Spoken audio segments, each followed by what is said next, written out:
தற்போது கிடைத்த அண்மை செய்தியை பார்க்கலாம். சேலம் மாவட்டம் சங்ககிரியில் கார் திடீரென ஷோரூம் கண்ணாடியை உடைத்துக் கொண்டு வெளியே பாய்ந்து சாலையோரம் இருந்த மின்கம்பத்தில் மோதி விபத்து ஏற்பட்டுள்ளது. இது தொடர்பான கூடுதல் தகவல்களை நமது செய்தியாளர் ஆனந்த் வழங்கிட கேட்கலாம். ஆனந்த், வணக்கம். உங்க விரிவான தகவல்.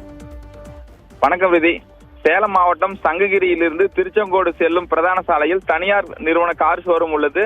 அங்கு புதிய கார் வாங்க சென்ற வாடிக்கையாளருக்கு ஷோரூம் ஊழியர் ஒருவர் காரில் ஏறி டெமோ காட்டியுள்ளார். அப்பொழுது திடீரென கார் ஷோரூம் கண்ணாடியை உடைத்துக் கொண்டு தாறுமாறாக ஓடி சாலையோரம் இருந்த மின்கம்பத்தை உடைத்துக் கொண்டு 20 அடி தூரம் சென்று சாலையில் கடந்து எதிர்ப்புற சாலையில் நின்றது.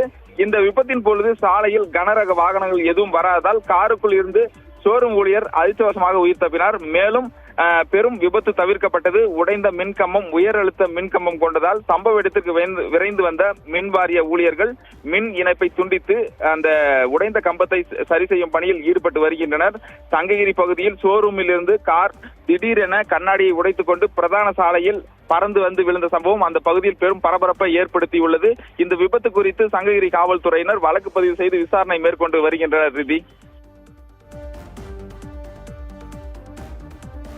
தகவல்களுக்கு நன்றி ஆனந்த்.